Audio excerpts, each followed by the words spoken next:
శ్రీ మాముళ్ళమ్మ తల్లి జ్యోతిష్యాలయం. ప్రేమించిన వారు దూరం కావడం, భార్యాభర్తల మధ్య గొడవలు, అత్తాకోడళ్ల మధ్య సమస్యలు, పెళ్లి కుదరకపోవడం, విద్య, ఉద్యోగం, వ్యాపారం, చెడు ప్రయోగాల నివారణ మొదలగు ఎటువంటి సమస్యలకైనా పరిష్కారం చూపగలరు. స్త్రీ పురుష వశీకరణ 100% గ్యారంటీ.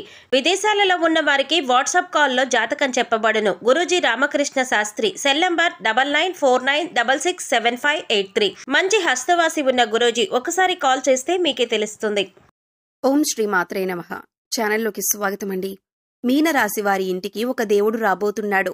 అయితే ఆ దేవుడు ఎవరు, ఎందుకు వస్తున్నాడు, ఆ దేవుడి అనుగ్రహం కోసం మీరు ఏం చేయాలి, అసలు మీ చుట్టూ దేవుడు తిరుగుతున్నాడు అనటానికి సంకేతాలేంటి, అలాగే ఈ నెల 26వ తేదీన మీకు ఏం జరగబోతోంది అనే ఆసక్తికరమైన విషయాలన్నీ కూడా ఈ వీడియోలో మనం వివరంగా తెలుసుకుందాం. కానీ అంతకంటే ముందుగా మీరు కనుక మన ఛానల్ని ఇప్పటివరకు సబ్స్క్రైబ్ చేసుకోకపోతే సబ్స్క్రైబ్ చేసుకుని పక్కనే ఉన్న బెల్ ఐకాన్ నొక్కి ఆల్ సెలెక్ట్ చేసుకుంటే మేము ఇలాంటి వీడియోస్ అప్లోడ్ చేయగానే ముందుగా మీకు నోటిఫికేషన్ వస్తుంది. అలాగే వీడియో నచ్చినట్లయితే లైక్ చేయడం మర్చిపోకండి.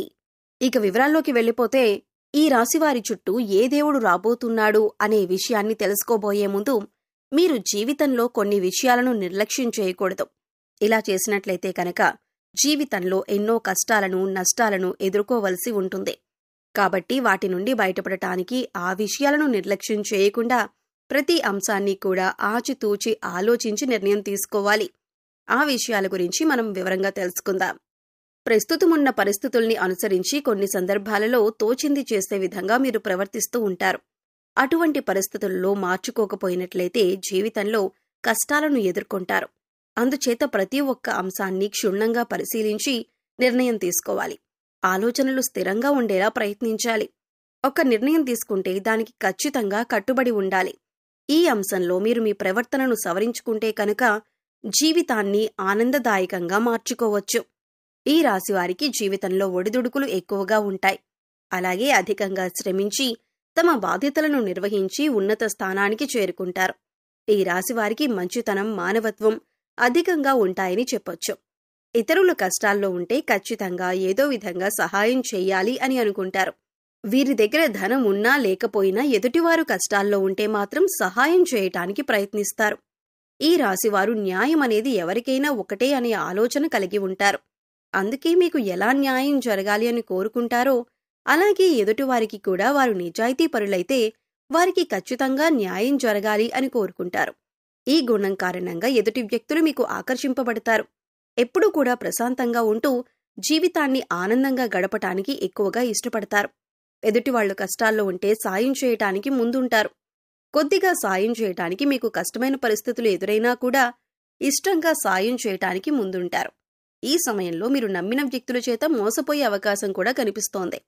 అందుచేత ఎవరు మనవారు, ఎవరు పరాయివారు అని గమనించాలి. ఎదుటివారు మన మంచి కోసం చెప్తున్నారా లేదా వారికి అందులో లాభం ఏదైనా ఉందా అనే అంశాలను కూడా మీరు గమనించాలి. ప్రతి ఒక్కరి మీద ఒక కన్నేసి ఉంచాలి. ఎందుకంటే మీరు నమ్మిన వారే మీతో స్నేహపూర్వకంగా మాట్లాడుతూనే మిమ్మల్ని మోసం చేసి మిమ్మల్ని ఇబ్బందుల్లో పడేసే అవకాశాలు ఎక్కువగా ఉన్నాయి. ఈ సమయంలో ఈ రాశివారు వ్యాపార కూడల్ని అద్దెకిచ్చే ఆలోచన ఉంటే మానుకుంటే మంచిది. ఎందుకంటే అది మీకు నష్టాన్ని చేకూర్చవచ్చు. ఇక మీ వ్యాపారం ఏదైనా ఉంటే దాన్ని విస్తరించటానికి ప్రయత్నించినట్లయితే లాభాల బాట పడతారు. అలాగే వ్యాపారంలో ఎప్పుడూ అనుభవజ్ఞులను భాగస్వాములుగా చేర్చుకోవటానికి ప్రయత్నించండి. మీకు ఏదైనా సహాయం కావాలంటే అది చిన్నదైనా పెద్దదైనా కుటుంబ సభ్యుల యొక్క సలహాలు అలాగే వారి సహకారం తీసుకోవటానికి ప్రయత్నించండి. అలాగే ఈ సమయంలో మీరు డబ్బుని అప్పుగా ఇచ్చినా తీసుకున్నా కూడా వాటికి సంబంధించిన పత్రాల గురించి చాలా జాగ్రత్తగా ఉండాలి. ఎందుకంటే ఈ సమయంలో మీకు షూరిటీ సంతకాల విషయంలో ఇబ్బందికర పరిస్థితులు కనిపిస్తున్నాయి. అయితే డబ్బులిచ్చి పుచ్చుకునేటప్పుడు పత్రాలను జాగ్రత్తగా చూసుకుంటే కనుక ఎటువంటి ఇబ్బందులు ఉండవు. ఇక ఈ సమయంలో ముఖ్యంగా ఈ రాశివారి ఇంటికి ఒక దేవుడు రాబోతున్నాడని చెప్పుకోవాలి. దీనికి గల కారణం మీరు ఇతరులకు నిస్వార్థంగా సహాయపడే విధానం కావచ్చు, లేదా మీరు నిష్కల్మషమైన మనసుతో శివయ్యను పూజించిన విధానం కావచ్చు, మీ దయాగుణం, దానగుణం కావచ్చు. వీటి కారణం చేత అమ్మవారు ప్రసన్నమై మీ వెనకాలే ఉండి మిమ్మల్ని నడిపిస్తున్నారు. అందుచేత ఈ రాశివారు ఎదుటివారితో మాట్లాడేటప్పుడు కానీ ఎదుటివారికి సహాయం చేసేటప్పుడు కానీ చాలా నిర్మలమైన మనసుతో చేయాలి. శివయ్యకు కోపం తెప్పించే విధంగా మీరు ప్రవర్తించకూడదు. మీ దగ్గర లేని వ్యక్తుల గురించి మీరు తప్పుగా మాట్లాడకూడదు. కష్టాలలో ఉన్నవారు మీ వద్దకు వస్తే ఈ సమయంలో వారికి లేదు అనకుండా మీకు వీలైనంతలో ఎంతో కొంత సహాయం చేయండి. మంచితనం, మానవత్వం వదులుకోకుండా ప్రవర్తించండి.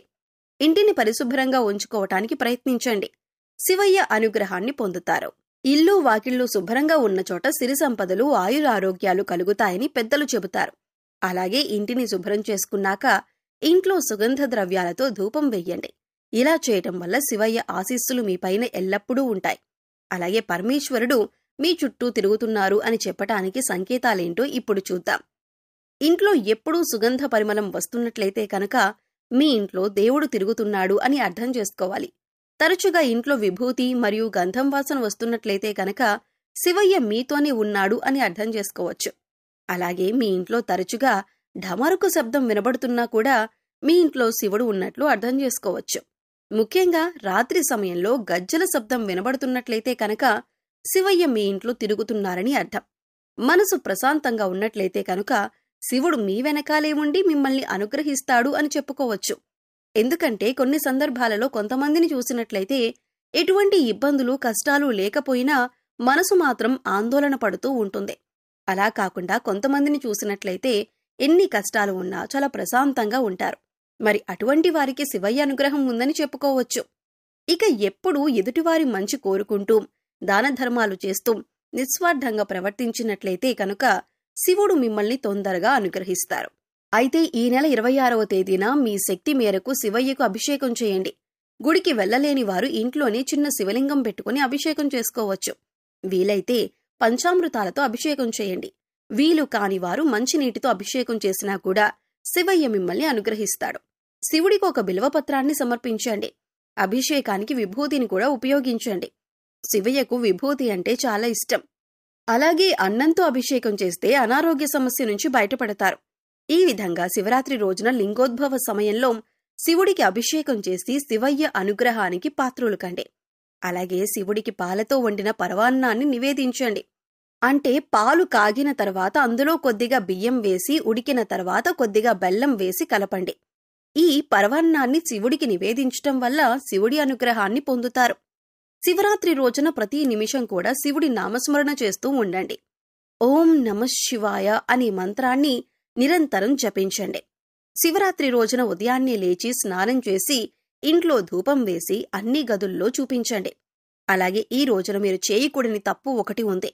ఈ తప్పు చేసినట్లయితే శివయ్య ఆగ్రహానికి గురవుతారని గుర్తుంచుకోండి. ఇలా చేయటం వల్ల మీ ఇంటి నుండి అన్ని రకాల ప్రతికూలతలు తొలగిపోతాయి. ఇక ఎప్పుడైతే నెగిటివ్ ఎనర్జీ తొలగిపోతుందో అప్పట్నుంచి మీ సంపద పెరుగుతుంది. అలాగే మీరు కెరియర్ జీవితంలో విజయాన్ని పొందుతారు. అలాగే మీరు ప్రతికూల శక్తుల నుండి బయటపడటం కోసం ఇంటి గుమ్మం దగ్గరకు ఆవు వస్తే ఏదైనా మీకు శక్తి కొద్దీ ఆవుకు గడ్డి తినిపించి 3 ప్రదక్షిణలు చేయండి. భిక్షగాళ్లు వస్తే ఏదో ఒకటి ఇచ్చి పంపండి. కాని ఊరికే ఏమీ ఇవ్వకుండా పంపొద్దు. వారానికి 3 సార్లైనా సాయం సంధ్యా సమయాల్లో ఇంట్లో, వ్యాపార సంస్థల్లో ధూపం తప్పక వేయండి. అలాగే మీ వాహనాలకు నిమ్మకాయ దండను కట్టండి. ఈ రోజుల్లో మద్య మాంసాలకు దూరంగా ఉండండి. ఎవరిని దూషించకండి. ఇలా చేయటం వల్ల మీరు చిక్కుల్లో పడే అవకాశం ఉంటుంది. మీ చుట్టూ శివయ్య తిరుగుతున్నారు అనే విషయాన్ని గుర్తుంచుకోండి. ప్రతిరోజు దీపారాధన చేయండి. మీ ఇష్టదైవ నామస్మరణ చేస్తూ ఉండండి. రోజుకొకసారైనా లింగాష్టకం కానీ లేదా శివుడికి సంబంధించిన ఏ స్తోత్రమైనా చదువుకోవటానికి ప్రయత్నించండి. చదవటానికి వీలు కాకపోతే కనీసం వినటానికి ప్రయత్నించండి. అలా చేయటం వల్ల శివయ్య కరుణా కటాక్షాలతో అద్భుతమైన ఫలితాలను పొందుతారు. సో చూశారు కదండి, మీనరాశి వారి ఇంటికి ఏ దేవుడు రాబోతున్నాడు, అలాగే మీ చుట్టూ ఉన్న దేవుణ్ణి ఏ విధంగా గుర్తించాలి, ఆ దేవుణ్ణి ప్రసన్నం చేసుకోవటం కోసం మీరు ఏ పనులు చేయాలి అనే అంశాలను ఈ వీడియోలో మనం వివరంగా తెలుసుకున్నాం కదా. ఈ వీడియో మీకు నచ్చినట్లయితే లైక్ చేయండి. మీ ఫ్రెండ్స్ అండ్ ఫ్యామిలీ మెంబర్స్లో ఎవరైనా మీనరాశి వారు ఉన్నట్లయితే వారితో ఈ వీడియోను షేర్ చేసుకోవటం మర్చిపోవద్దు. అలాగే ఇప్పటివరకు మన ఛానల్ని కనుక సబ్స్క్రైబ్ చేసుకోకపోతే సబ్స్క్రైబ్ చేసుకుని పక్కనే ఉన్న బెల్ ఐకాన్ నొక్కి ఆల్ సెలెక్ట్ చేసుకుంటే మేము ఇలాంటి వీడియోస్ అప్లోడ్ చేయగానే ముందుగా మీకు నోటిఫికేషన్ వస్తుంది. మరో చక్కటి వీడియోతో మళ్ళీ కలుద్దామండి. ఓం శ్రీమాత్రే నమః.